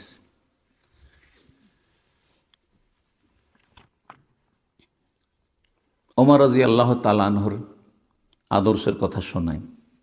আচ্ছা, যতই বড় ব্যক্তিত্ব হোক না কেন, অনেক কিছু না জানা থাকতে পারে। ওমর রাদিয়াল্লাহু তাআলা আনহুর যদি এমন কোনো মাসলা, যেটা একটা সাধারণ মসলা হইত, মাসলা মাসাইল ইসলামের, সেটা যদি তাঁরও জানা না থাকে, এত বিশিষ্ট সাহাবী, তাহলে আমার যদি না জানা থাকে, আজকালকার সমাজের লোকেরা মনে করে আলেম মানে কি, আরে কি এতদিন লেখাপড়া করেছে, এই মশলা উত্তর দিতে পারলো না, আরে এই মশলাটা ভুল বলে দিল। না, কোনো ব্যাপার না, কোনো ব্যাপার না। বড় বড় আইম্মায়ে কেরামগণ, তারা লা আদির, আমি জানি না বলতে কোনো লজ্জা পেতেন না। এটা হচ্ছে সাহাবায়ে কেরামদের আদর্শ, এটা হচ্ছে তাবেঈনদের আদর্শ, এটাই তাবেঈনদের আদর্শ, এটা হচ্ছে ইমাম আবু হানিফা, শাফি, মালিক, আহমদের আদর্শ।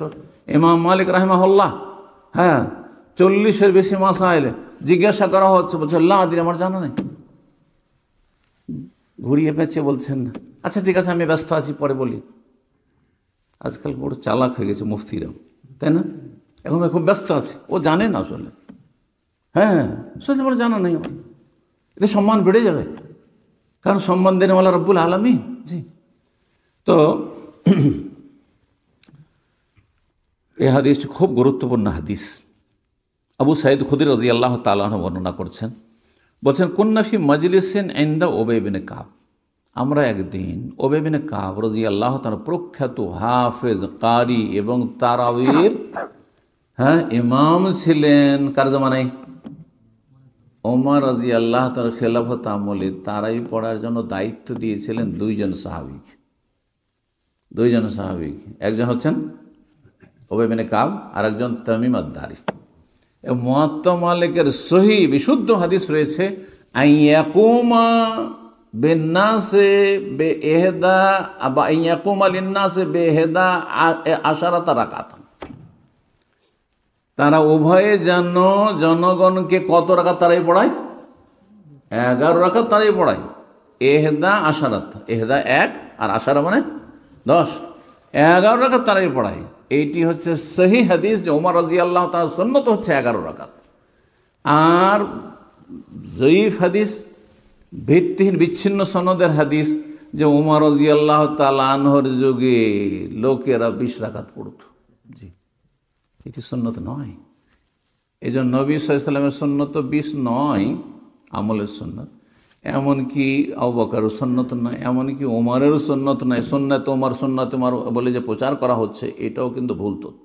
জি, যদি বিষয় সুন্নত, আপনি নফলের নিয়তে 20 পড়েন, 30 পড়েন, 40 পড়েন, সমস্যা নাই, কিন্তু আপনি রাসূলুল্লাহ সাল্লাল্লাহু আলাইহি ওয়াসাল্লামের সুন্নাহ বলবেন না যেটা সুন্নত নাই। কারণ এখানে আপনার নলেজে ভুল আছে, আপনার এলেমে ভুল আছে। আপনি বিশ্বাস করছেন যে এটা রসুলের সুন্নাত, অথচ সুন্নত নয়। বিশ্বাস করছেন এটি ওমরের সুন্নাত, অথচ ওমরের সুন্নত নয়। আপনি নফল পড়ে তো অসুবিধা নেই, কখনো 100 পড়েন, কখনো 40ও পড়েন। তো কথা প্রসঙ্গে কথাটি বললাম। উবাই বিন কাব রাদিয়াল্লাহু তাআলা আনহুর মজলিসে আবু সাঈদ খুদরি বলছেন, আমি ছিলাম, হঠাৎ করে দেখি আবু মুসা আশআরী রাদিয়াল্লাহু তাআলা আনহু এসে উপস্থিত, কিন্তু খুব রাগান্বিত অবস্থায়। আবু মুসা আশআরী বিশিষ্ট সাহাবী, খুব রাগান্বিত অবস্থায় এসেছেন। 3 জন বিশিষ্ট সাহাবী, আবু সাঈদ খুদরি আনসারী, আর আপনার উবাই বিন কাব তিনি আনসারী, আবু মুসা আশআরী, তিনি এই 3 জন এক জায়গায় হলেন। হাত্তা ওয়াকাফে এসে দাঁড়ালেন। ফাকালে এসে বলছে, আনশুদুকুমুল্লাহ, আল্লাহর দোহাই দিয়ে তোমাদেরকে বলছি, আল্লাহর কসম দিয়ে বলছি তোমাদেরকে, হাল সামি আহাদুম মিনকুম রাসূলুল্লাহ সাল্লাল্লাহু আলাইহি ওয়াসাল্লাম, তোমাদের মধ্যে কেউ কি রাসূলুল্লাহ সাল্লাল্লাহু আলাইহি ওয়াসাল্লামের কাছে এই মাসলাটি শুনেছেন, এই হাদিসটি শুনেছেন কি, যে আল ইস্তিজানু সালাস, কারো বাড়িতে গেলে দরজায় গিয়ে 3 বার করে অনুমতি চাইতে হবে। হুট করে ঢুকবেন না। আপনার বন্ধুর বাড়ি সেজন্য হুট করে ঢুকে গেলেন, আপনি আপনার ভাইয়ের বাড়ি ঢুকে পড়লেন, আপনার ভাবি নাই, আর কেউ থাকতে পারে না, অথবা আপনার মাই আছে কিন্তু অচেতন অবস্থায়, গায়ে হাতে কাপড় নিয়ে থাকতে পারে না। সুতরাং যার বাড়িতে যান, লা তাদখুলু বুয়ুতান গায়রা বুয়ুতিকুম হাত্তা তাস্তানিসু ওয়া তুসাল্লিমু আলা আহলিহা। আল্লাহ সূরা নূরে বলছেন, তোমরা নিজের বাড়ি ছাড়া, শুধু নিজের স্ত্রী আছে, নিজের বাড়ি ছাড়া অন্য বাড়িতে প্রবেশ করলে অতক্ষণ প্রবেশ করবে, লা তাদখুলু বুয়ুতান গায়রা বুয়ুতিকুম হাত্তা তাস্তানিসু, যতক্ষণ পর্যন্ত তাস্তাযিন, অনুমতি না নেবে এবং সালাম না দেবে। আল্লাহ বলছেন অনুমতি নিতে হবে এবং সালাম দিতে হবে, কিন্তু তার পদ্ধতিটা কি? রাসূলুল্লাহ সাল্লাল্লাহু আলাইহি ওয়াসাল্লামের হাদিসে বিস্তারিত রয়েছে। বলুন, আসসালামু আলাইকুম, আদখুল। বলুন, ভাই অমুক আছেন? না না, বলুন কি, আসসালামু আলাইকুম, সালাম দিলেন, আপনি শান্তি চাইলেন তার জন্য, তার পরিবারের জন্য। আমি কি আসতে পারি? বলবেন, হয় আসতে বলবে, আর না হলে বাইরে আসবে। একবার বললেন, একটু সময় দেন, আজকাল কলিং বেল হয়েছে, সুতরাং কি করবেন, আসসালামু আলাইকুম, আর কলিং বেল দিয়ে দেন, ওইটাই আদখল হয়ে গেল। ঢুকবো, আসতে পারি, কলিং বেল করছেন, মানে হয়ে গেল। আসসালামু আলাইকুম আদখল 3 বার বলবেন, সাথে সাথে নয়, এক আধ মিনিট সময় দেন, মাঝখানে হয়তো বেরিয়ে আসছে, হ্যাঁ তো প্রস্তুত হয়ে আসছে, সময় দেন। 3 বার করে বললেন, কিন্তু কোনো সাড়া শব্দ আসলো না। আছে, নেই, আসেন, কোনো উত্তর আসলো না। কি করবেন? দেখি ভিতরে একটু ঢুকে দেখি তো, নাকি ফিরে চলে আসতে হবে, ফিরে চলে আসতে হবে। তো আপনারা কি হাদিস জানেন? কে বলছেন? আবু মুসা আশআরী রাদিয়াল্লাহু তাআলা আনহু এসে বলছেন, আবু সাঈদ খুদরি কে, ওবাই বিন কাব কে, মজলিসে আরো বেশ কিছু সাহাবায়ে কেরাম বসে আছেন। ওমর রাদিয়াল্লাহু তাআলা খেলাফত আমলে বলছেন, আল ইস্তিজানু সালাস, 3 বার করে পারমিশন চাইতে হবে কারো বাড়িতে গেলে, গেটে গেলে। এই হাদিস কি আপনারা কেউ শুনেছেন? যদি 3 বারে কোনো সারা শব্দ নাসফাইন ওজেন আলাক ওয়া ইল্লা ফারজে, তার নবী সাল্লাল্লাহু আলাইহি ওয়াসাল্লাম বলেছেন যদি অনুমতি আসে তো ঠিক আছে, আর না হলে সেখান থেকে ফিরে আসো। কালা উবাই বিন কাব রাদিয়াল্লাহু তাআলা বললেন, ওয়ামা যাক্কা, ব্যাপারটা কি? আরে কি হয়েছে, তুমি এত রেগে আছো কেন তুমি? তো কালা ইস্তাজান, ঘটনা এই যে ইস্তাজান তো আলা ওমর ইবনে খাত্তাব, আজকে গতকালকে আমি ওমর ইবনে খাত্তাব রাদিয়াল্লাহু তাআলা বাড়িতে গেছিলাম, আর গিয়ে 3 বার করে আমি অনুমতি চেয়ে, সালাসা মাররা, 3 বার করে অনুমতি চেয়েছিলাম। ফালাম ইউজানলি, কোনো সাড়া শব্দ পাইনি, তখন ফিরে চলে এসেছি। সাড়া শব্দ পাইনি, তখন ফিরে চলে এসে ফারাজাতো সুম্মা জিয়াতু ইয়াউম, তারপরে তার কাছে আজকে আবার এসেছি। ফাদাখালতু আলাইহি, তার বাড়িতে প্রবেশ করলাম। ফাআখবারতুহু, যখন অনুমতি দিলেন তখন অনুমতি নিয়ে তাকে জানাইলাম যে আন্নি জিয়াতু আমস, আপনার কাছে কালকে এসেছিলাম, 3 বার করে অনুমতি চেয়েছিলাম। ফাসাল্লাম তু সালাস, 3 বার করে সালামও দিয়েছিলাম, যেমন নবী সাল্লাল্লাহু আলাইহি ওয়াসাল্লাম বলেছেন। সুম্মান সারাফতু, তারপরে কোনো সাড়া শব্দ আপনাদের না পেয়ে ফিরে গিয়েছিলাম। কালাকাদ সামি'নাকা, ওমর বলছেন যে তোমার কথা আমি সালাম শুনেছি। ওয়া নাহনু হিনাইযিন আলা শুগলিন, সেই সময় আমরা একটু ব্যস্ত ছিলাম, কাজ করছিলাম। ফালাউ মাস্তাজানতা হাত্তা ইউজানা লাকা, তুমি আর অনুমতি না চেয়ে বা ফিরে না গিয়ে তুমি অপেক্ষা করতে, অনুমতি দেওয়া হয়তো।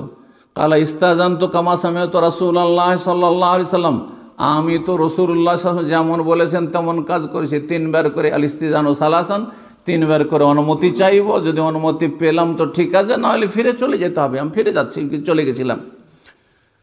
কালা, শোনেন ওমর কি বলছেন রাদিয়াল্লাহু তাআলা আনহু, বলছে ফাওয়াল্লাহি, আল্লাহর কসম করে বলছি আবু মুসা, লাউ জান্না জাহরাকা আও ওয়াবাতনাকা, তোমার পিঠ আর পেট মেরে লাল করে দেব, এমন পিটুনি দিব, জাহরাকা ওয়াবাতনাকা, তোমার পিঠ লাল করে দেব মেরে। জি, আউলা তাতিয়ান্না বিমান ইয়াশহাদু লাকা আলা হাযা, তুমি যে এই নতুন হাদিস আমাকে শোনাইলে, এই হাদিস তোমার একা শুনবো না, বিশ্বাস হয়নি, আমি জানলাম না, আর তুমি কোথা থেকে জেনে গেলে?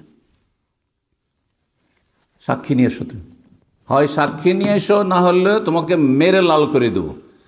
ফাকাল উবাই বিন কাব রাদিয়াল্লাহু তাআলা আনহু শোনার পরে বলছে, ফাওয়াল্লাহি, আল্লাহর কসম করবেছে, লা ইয়াকুমু মাকা ইল্লা আহদাসুনা সিন্নান, আমাদের যাওয়ার কোনো দরকারই নেই। আমাদের ছোট বাচ্চা একটা গিয়ে উমরের দরবারে গিয়ে বলে দিবে, সেও জানে। ছোট ছোট কচি কাঁচা বাচ্চারা, এই যুবকরাও বলে দেবে। উবাই বিন কাব বলছে, আমারও যাওয়ার কোনো প্রয়োজন নেই, আর আবু সাঈদ খুদরিরও যাওয়ার প্রয়োজন নেই, কারো প্রয়োজন নেই, এ তো সবাই জানে। সুবহানাল্লাহ। এদিকে বলছেন উবাই বিন কাব যে আমাদের সবাই ছোট ছোট বাচ্চারা জানে, আর এদিকে ওমর রাদিয়াল্লাহু তাআলা আনহু হাদিসটি জানছেন না। তাহলে হতে পারে একজন সাধারণ মানুষ আপনাদের একটা মাসলা জানছেন, আমি নাও জানতে পারি। আপনি এটাকে মনে করবেন না যে এটা তো বড় ত্রুটি হয়ে গেল, এ কেমন কথা হইল না। তারপরে বলছেন, তখন আবু সাঈদ খুদরির বয়স কিন্তু বেশি ছিল না, আবু সাঈদ খুদরিও যুবক ছিল। তারপরে উবাই বিন কাব বললেন, কুমি আবা সাঈদ, আবু সাঈদ যাও, তুমি যাও। ফাকুমতু, আবু সাঈদ বলছেন আমি গেলাম। হাত্তা আতাইতু ওমর রাদিয়াল্লাহু তাআলার কাছে আসলাম। ফাকুলতু, এসে বললাম, কাদ সামি'তু রাসূলুল্লাহ সাল্লাল্লাহু আলাইহি ইয়াকুলু হাযা, আমি কিন্তু রাসূলুল্লাহ সাল্লাল্লাহু আলাইহি ওয়াসাল্লামকে স্বয়ং বলতে শুনেছি এই হাদিসটি। সহিহ বুখারী সহিহ মুসলিমে এতটুকু রয়েছে। সহিহ বুখারী 5776, সহিহ মুসলিমের 4007 নম্বর হাদিস। কিন্তু তিরমিজিতে আর একটু বেশি রয়েছে, তিরমিজি 2614 নম্বর হাদিস। ওমর রাদিয়াল্লাহু তাআলা আনহুকে যখন গিয়ে আবু সাঈদ খুদরির মতো একটা যুবক ছেলে আনসারীদের বললেন যে আমি তো রাসূলুল্লাহ সাল্লাল্লাহু আলাইহি ওয়াসাল্লাম বলতে শুনেছি যে কারো বাড়িতে গেলে দরজায় গিয়ে 3 বার করে পারমিশন চাও, যদি পারমিশন দিল তো ঠিক আছে, আর না হলে ফিরে চলে এসো। তখন ওমর বলেন মা কুনতু আলেমতু বিহাযা, আমি কিন্তু এটা জানি না। গোপন করলেন না, মানহানি হয়ে যাবে, ছোট হয়ে যাবে। ও না না না, তোমাদের পরীক্ষা করছিল, বড় চালাকি আজকাল। হ্যাঁ, তোমাদেরকে পরীক্ষা করছিলাম। হ্যাঁ, আসলে জানি, কিন্তু দেখছিলাম কতটা তোমাদের এলেমের দৌড়, দেখি কতটা শিখেছো। এগুলো আজকালকার মুফতিদের চালাকি, কিছু মুফতি আছে বুঝছেন না, ভুল করে দেবে, তারপরে এই দিক থেকে নয় ওই দিক থেকে হয়। হ্যাঁ, কোনো রকম করে আসলে এটা আমার উদ্দেশ্য ছিল না, আমি আসলে এই নিয়ত বলেছিলাম। আর এইসব করা, এটা সালাফি মানহাজ নয়, এটা সাহাবা কেরামের আদর্শ নয়। হ্যাঁ, এটা হেদায়েত প্রাপ্ত যারা তাদের আদর্শ নয়। আপনি যদি হেদায়েতের পথ চান ফাকাদ ইহতাদাও, তাহলে আপনাকে সবসময় নমনীয় হইতে হবে, কেউ ভুলের ঊর্ধ্বে নয়। জি, এবং সংশোধনের ক্ষেত্রে জি আমাদেরকে সজাগ হইতে হবে। এই হাদিস থেকে অনেক কিছু শেখা যায়, তার মধ্যে একটি দিনের ক্ষেত্রে যে যা বলবে শুনে নেবে, এটাও চলবে না। কিন্তু আজকাল মানুষ সংশোধন করতে শিখেছে, ভুল ছিল, অনেকে সংশোধন করছে। তো এতে হয়েছে কি, মানে অনেক সময় বাড়াবাড়ি হয়ে যাচ্ছে, অনেক সময় নিশ্চিত না হয়ে যে কোনো নতুন কথা শুনলেই মনে করে, আমাদের অনেকে সহি আগে তো মানা যায় নতুন নতুন এসেছে হয়তো, আর তারপরে আবেগই বেশি হয়ে গিয়ে নতুন কথা শুনলেই মনে করে এটাই ঠিক, হয়তো নতুন কথা শুনলেই মনে করে এইটাই ঠিক। কেউ যদি বলে দেয়, তার এলেম যতটাই থাকে না কেন, কিছু 2-4টা সহি কথা হয়তো বলতে পারে, আর তারপরে একটা কথাকে বললো না এটা ঠিক নয়, এটা ঠিক, এইটা না একটা নতুন কথা নিয়ে আসলে, আরে কেউ বলতে পারেনি এতদিন পর্যন্ত, এটা হিরো না রে ভাই। ওটাও তদন্ত করেন, কারণ ওমর রাদিয়াল্লাহু তাআলা আদর্শ কি ছিল, নিশ্চিত হও, যাও বিষয়টি নতুন, তুমি একজন সাক্ষী নিয়ে এসো, নাহলে এটা মেনে নিতে পারি না। জি, এখান থেকে শিক্ষা পাওয়া যায়। দিনের ক্ষেত্রে নিশ্চিত হইতে হবে, যদি কোনো বিজ্ঞ আলেম বলে অথবা কোরআন এবং হাদিসের কোনো জায়গায় খুলে আপনাকে দেখে দিতে পারে, তাহলে তো আহলান ওয়া সাহলান। আর না হইলে শুধু হ্যাঁ সোশ্যাল মিডিয়াতে আপনি চেনেন তাকে, জানেন না যে তার এলেমের দৌড় কত, কিছু সহি কথা বলে, প্রত্যেকটা নতুন বললেই যে ঠিক হবে এটাও জরুরি নয়। কিন্তু তবে আমরা ভুলের মধ্যে আছি, বিশেষ করে যাদের মধ্যে বিভিন্ন বিদআত রয়েছে, বিভিন্ন ভুল ভ্রান্তি রয়েছে আকীদার ক্ষেত্রে, ইবাদত বন্দেগীর ক্ষেত্রে, তাদেরকে আরও বেশি সজাগ হইতে হবে এবং জানার চেষ্টা থাকতে হবে, জানার চেষ্টা করতে হবে, আর মানার মতো মন মানসিকতা থাকতে হবে। এই তো 2-4টি নজির বললাম সাহাবায়ে কেরামদের, সালাফদের, যে মানহাজ বা আদর্শের ক্ষেত্রে যে তারা কিভাবে সত্যকে সহজে গ্রহণ করতেন, সত্য কথা আসলে গ্রহণ করতেন। কোথায় ওমর রাদিয়াল্লাহু তাআলা আনহু, কোথায় একজন আবু সাঈদ, একটা যুবক ছেলে, তাই না? তাহলে ছোটর কাছ থেকেও সহি কথা নিতে কখন আপনি এখানে যাতে করে শয়তানকে সুযোগ না দেন। আপনি যদি আপনি না গ্রহণ করেন, আর এর কথা কি মূল্য আছে, এই তো কত বাইলেম রাখে, হ্যাঁ আমাদের এর চেয়ে বড় বড় আলেম ওলামা রয়েছে, আর অনেক বুজুর্গানের দিন রয়েছে, এটাই কিন্তু গুমরাহিত রাস্তা। তো আল্লাহ রাব্বুল বুঝার তৌফিক দান করেন। ইমাম ইবনে তাইমিয়া রাহিমাহুল্লাহ, শাইখুল ইসলাম, তিনি বলছেন যে এইরকম ঘটনা সাহাবায়ে কেরামদের মাঝে একজন সাহাবী, বিশিষ্ট সাহাবী, তারপরে মাসলা জানা ছিল না, জানিয়ে দেওয়া হয়েছে, যখন জেনে নিশ্চিত হয়েছেন যে এটাই ঠিক, আমি যেটা বলছিলাম বা ভাবছিলাম সেটাই ভুল, সাথে সাথে তারা ফিরে এসেছেন। তাতে কোনো রকম মান সম্মান নিয়ে কখনো চিন্তা করেননি যে ছোট হয়ে যাবে, বরং এতে আরও মান সম্মান বেড়ে গেছে। হ্যাঁ, রবের কাছে যেহেতু ভালোবাসা পেয়েছেন, সুতরাং সায়াজআলুল্লাহুমুর রহমান উদ্দা, যারা সত্যি আল্লাহর জন্য কাজ করে এবং আল্লাহর জন্য নিজেকে সোজা করে নেয়, তাদের ভালোবাসা মানুষের অন্তরে আল্লাহ তৈরি করে দেন। সূরা মারিয়ামে ইরশাদ করেছেন। তো ইবনে তাইমিয়া রাহিমাহুল্লাহ বলছেন, তার কথাটি শোনায় খুব গুরুত্বপূর্ণ, বলছেন কানা ওমর ইবনুল খাত্তাব রাদিয়াল্লাহু আনহু ওয়াক্কাফান ইনদা কিতাবিল্লাহ, ওমর রাদিয়াল্লাহু আল্লাহর কিতাবের কথা যেখানে পেতেন সেখানে থেমে যেতেন, মেনে নিতেন। ওয়াকানা আবু বকর সিদ্দিক রাদিয়াল্লাহু তাআলা আনহু ইউবাইয়িনু লাহু আশিয়া, ওমর রাদিয়াল্লাহু তাআলা আনহুর অনেক কিছু জানা ছিল না যেটা আবু বকরের জানা থাকতো, অনেক কিছু তার বুঝতে বিলম্ব হয়েছে, কিন্তু আবু বকর সিদ্দিক রাদিয়াল্লাহু আগেই বুঝেছেন, যখন তাকে সঠিক বিষয়টি বুঝিয়ে দিয়েছেন, সঠিক বিষয়টি তার সামনে তুলে ধরেছেন, তার সামনে স্পষ্ট হয়েছে, সাদরে গ্রহণ করেছেন।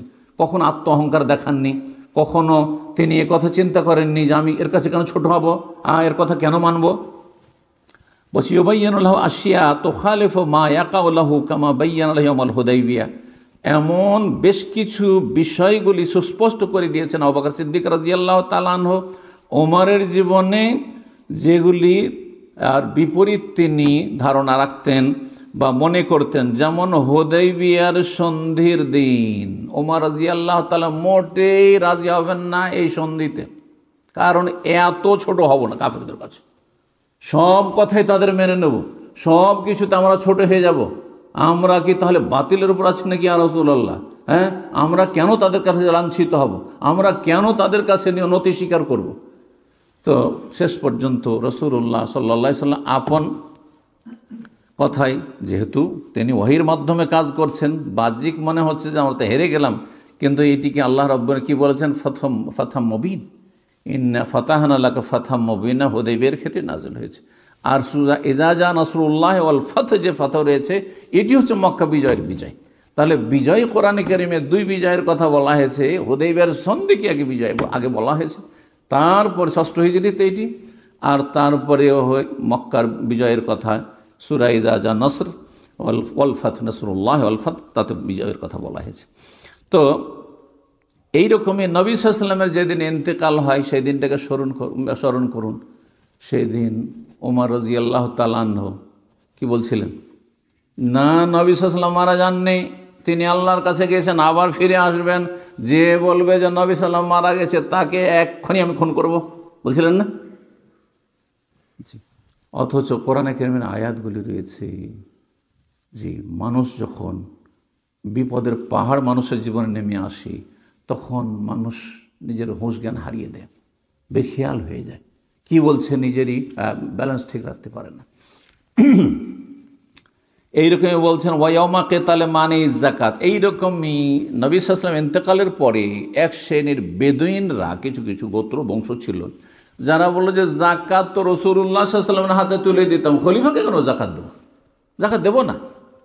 তাদের সংশয় আল্লাহ কোরআনে এক বচন বলেছেন, নবীকে সম্বোধন করেছে, খুয মিন আমওয়ালিহিম সাদাকা, হে নবী এই মুসলিমদের ধন সম্পদ থেকে তুমি জাকাত গ্রহণ করো। আরে খলিফা আবু বকর জাকাত গ্রহণ করনেওয়ালাকে, সে কেন জাকাত দিবে, তাকে কেন জাকাত দেবো, আমাদের জাকাত দেবো না। নবী সাল্লাল্লাহু আলাইহি ওয়াসাল্লাম আমলে জাকাতের প্রয়োজন চলে জাকাত দিচ্ছি, আমরা নামাজ পড়বো, রোজা রাখবো, অমুক করবো, তমুক করবো, সব করবো, হজ করবো, উমরা করবো, কিন্তু আমরা জাকাত আর দেব না। সুবহানাল্লাহ, মুরতাদ হয়ে গেছিল এইভাবে। তখন আবু বকর সিদ্দিক রাদিয়াল্লাহু তাআলা আনহুকে আল্লাহ রাব্বুল আলামিন হকের উপর এমনভাবে সুদৃঢ় প্রতিষ্ঠিত করলেন যে তিনি বদ্ধপরিকর জিহাদের বিরুদ্ধে জিহাদ ওই রকমই করতে হবে যেমন কাফের মুশরিকদের বিরুদ্ধে করেছে। লা উকাতিলান্না মান ফাররাকা বাইনা সলাত ওয়াজ যাকাত, যারা সলাত আর যাকাতে দুটোতে পার্থক্য করবে, যে সলাত পড়বো কিন্তু যাকাত দেব না, অবশ্যই তাদের বিরুদ্ধে অস্ত্র ধারণ করব, লড়াই করব। এদি 5 ওয়াক্ত নামাজ পড়ছে, ইসলামের সমস্ত বিধিবিধান পালন করছে। ওমর বলছে ওয়াকাইফা তুকাতিলুন নাস ওয়াকাদ শাহিদু আন লা ইলাহা ইল্লাল্লাহ ওয়া আন্না মুহাম্মাদুর রাসূলুল্লাহ ওয়া ইউকিমুস সালাহ।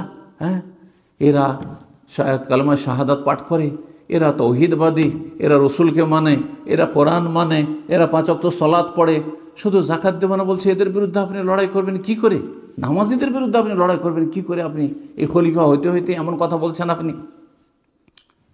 কিন্তু আবু বকর সিদ্দিক রাদিয়াল্লাহু তাআলা আপন কথায় অনড়, এবং তিনি ওই হাদিসটি, যে হাদিসে বলা হয়েছে যে ইল্লা বিহাক্কিল ইসলাম, তবে ইসলামের কেউ যদি হক নষ্ট করে, হ্যাঁ ইসলামের কেউ যদি হক নষ্ট করে তাহলে তাদের বিরুদ্ধে লড়াই করতে হবে।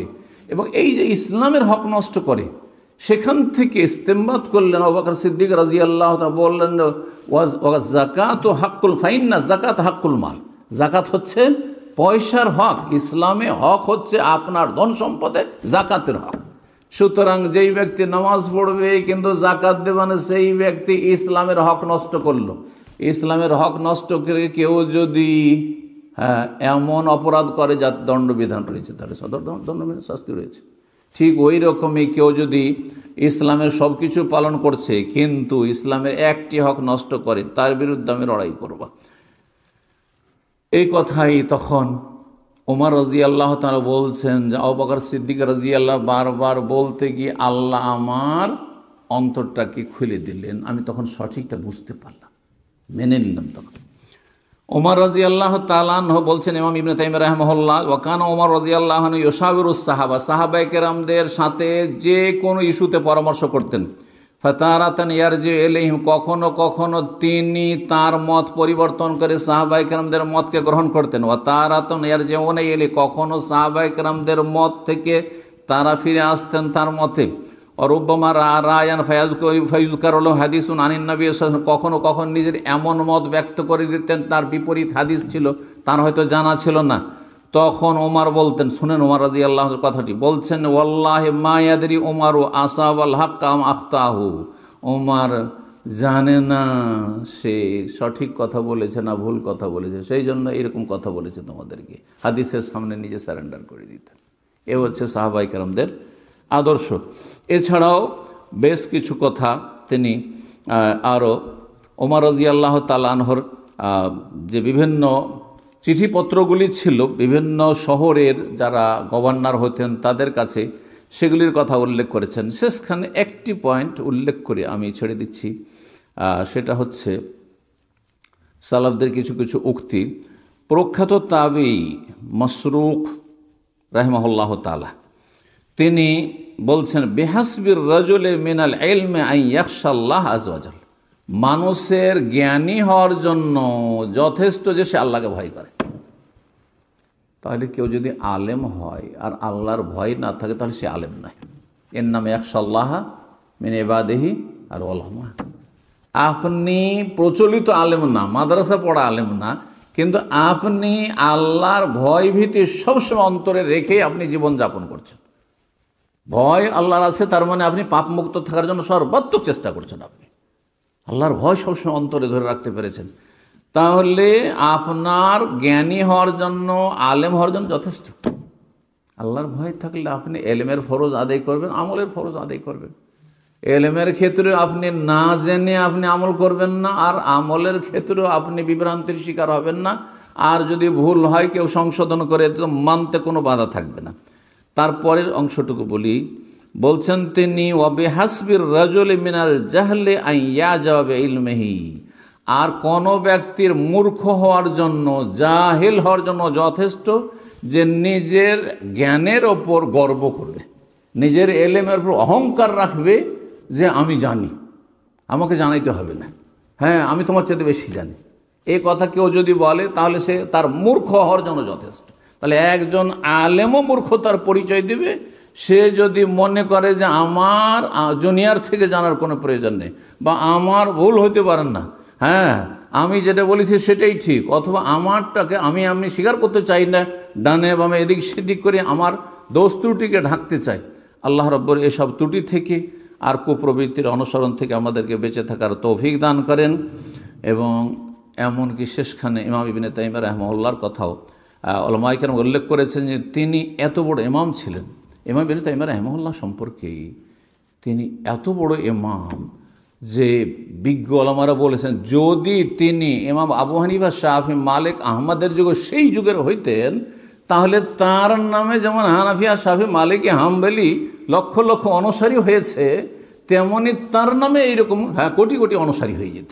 জি, শুধু জামানার দিক থেকে পরে এসেছেন, এলমের ক্ষেত্রে তার মর্যাদা ওই সমস্ত আইম্মায়ে কেরামদের স্তরে, এতে কোনো সন্দেহ নেই। সে ইমাম ইবনে তাইমিয়া রাহিমাহুল্লাহ বহু সময় তার জীবনীতে লেখা হয়েছে যে তিনি অনেক সময় একটা ফতোয়া দেওয়ার পরে সেই ফতোয়া থেকে ফিরে চলে আসতেন। আজকে আমরা ফতোয়া দিয়ে যদি ফিরে আসি তো দেখো, হ্যাঁ এক একদিন এক এক রকম কথা বলছে, অথচ এইটাই হচ্ছে ইসলামের শিক্ষা, যে কালকে ভুল বলেছিলাম আজকে আমি ঠিক বলছি। হ্যাঁ, আজকে মাসলা বলতে গিয়ে হঠাৎ করে এমন মাসলা জিজ্ঞাসা করলেন যেটা বাইদু আহাদ, অনেক আগে আমি স্টাডি করেছি, আমার মেমোরি থেকে চলে গেছে হয়তো, যার ফলে হয়তো ভুল কথা বলে চলে গেলাম, পরে আমি সংশোধন করতে, এতে যদি আমি মনে করি যে না এটাকে ঢেকে ঢুকে রেখে দিই, এটাতে আরও ক্ষতি করলাম। যদি এর ওপর ভুল আমল কেউ করতে থাকে তো জাহান্নামে যেতে হবে। এই কথাগুলি আমাদের মনে থাকে। তো বলছেন যে ইমাম ইবনে তাইমিয়া রাহিমাহুল্লাহ আলা জালালাতি কদরিহি ওয়া আযিম মানজিলাতি বাইনা আহলিল ইলমি ওয়া তুল্লাবি ইয়ারজিউ ইলাল হাক্কি ওয়া ইউসাররিহু, তিনি সত্যের দিকে, হকের দিকে ফিরে আসতেন কোনো ভুল ফতোয়া হয়ে গেলে, এবং স্পষ্ট ভাষায় বলতেন যে বেয়ান্নাহু কানা ইউফতি বিখিলাফিল হক, এর আগে যে ফতোয়া দিয়েছি সেটি হক ছিল না, ভুল ছিল, এখন যেটা বলছি সেটা আমার কাছে ঠিক। আল্লাহ যেন বোঝার তৌফিক দান করেন, আমলের তৌফিক দান করেন, সংশোধনের তৌফিক দান করেন। ইমাম শাফি রাহিমাহুল্লাহ ফিকার কিতাব যদি কেউ পড়েন শাফি মযহাবের, তো বলা হয়েছে এটা হচ্ছে মযহাবে কদিম, এটা হচ্ছে মযহাবে জদীদ। এটি শাফি মযহাবের ফিকার কিতাব খুব প্রসিদ্ধ জিনিস। বিষয়টা কি, ইরাকে যতদিন ছিলেন ইমাম শাফি রাহিমাহুল্লাহ, সেখানে যেই ফতোয়াগুলি দিয়েছেন সেগুলিকে বলা এটা তার পুরনো মযহাব ছিল, মানে আগের ফতোয়া। আর মিশরে আসার পরে বেশ কিছু হাদিস জানতে পারলেন, বেশ কিছু এলেম তার কাছে আসলো, যাতে আগের ফতোয়াগুলি দেখলেন যেগুলো তো ভুল বলেছিলাম, তখন সেগুলো থেকে তিনি ফিরে এসেছেন, প্রত্যাবর্তন করেছেন। এই জন্য এটাকে বলা হয় মযহাবে জদীদ, নতুন মযহাব। হ্যাঁ, তার মানে দুটো মযহাব না, আগের ফতোয়া সেটা ছিল আর পরের ফতোয়া।